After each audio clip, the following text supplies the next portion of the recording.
Your answer to that question is very important. My mother was the first one to ever ask me, and at the time that she did, I didn't quite know how to respond to it. It was around 1975, and at that time I was pursuing a music career with my best friend and 3 other high school classmates. We had formed a quartet, and we were doing cover material of some of the best R&B vocal groups from that time period and before. We patterned ourselves after the style of the Street Corner Symphony and sang a cappella using a few percussion instruments. We did several shows around the town and had good reviews in the city newspaper. We were touted as a vocal group that had the potential to go all the way. We were young, excited, and I was riding an emotional high you couldn't believe. But that didn't last long. One day after a rehearsal, my mother said to me, "I heard y'all singing down there. Y'all sound pretty good. But what makes you think that you can make it? There are too many people out there trying to do the same things y'all are. You know the white man ain't gonna let y'all get too far."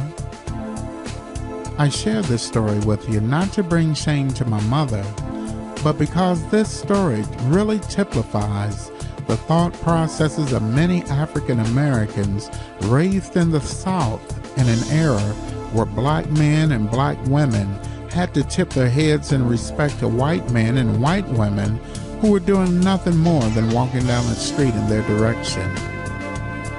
My mother's inability to reshape her thinking as the years passed left her poor, angry, bitter, hopeless, and mad at the world. And all of these are primary components of a generational curse, an unhealthy mental legacy which is often transmitted down to one's children. In the end, it was not the white man that stopped our little group. It was our lack of information and our ignorance about the music business, our getting involved with the wrong women and having babies out of wedlock, and floating around in our own individual dysfunction. We needed no help from the white man. We did it to ourselves. Interestingly enough, I never gave up on the dream of singing and recording. I had a solo album released by an independent label at the age of 47.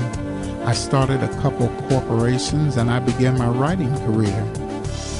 It didn't matter to me if my music sold 1 or 1 million copies, because I finally figured out the success was not in the numbers, the success was in me.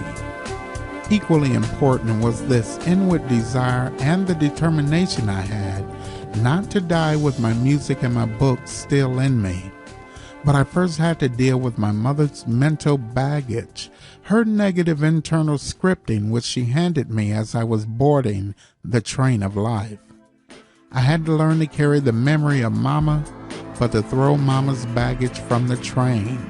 Since then, I've come to realize, like many men before me, that it is the personal transformation of consciousness that really determines whether you will succeed at anything in life. This means you must define your own meaning of success and what it means to be successful. So your first duty is to examine the picture you have of yourself right now, and if that picture contains any inkling of a poverty mentality, the negative conditioning of a parent who, like my mother, felt that other people determine the outcome of your success, your first job will be to work through your mental junk and delete as you go any negative thoughts, feelings, beliefs, or ideas which are hindering you from reaching your goals. This little book of success secrets was written to help you reach your goals and to help you become what you were destined to become. Since there really is nothing new under the sun, many of these little secrets may sound familiar to you. That's because they're written across the pages of most success literature. You may have heard about them, but never actually slowed down to listen to them. A secret is only a secret because it is hidden for one reason or another from your consciousness. In other words, the information was always there in front of you in a beautifully gift-wrapped package, but you never stopped to open the package. Perhaps you didn't feel that the package was for you. Or maybe you didn't feel that you were worthy to open the package. My best guess is that you weren't ready for the package. Now you are.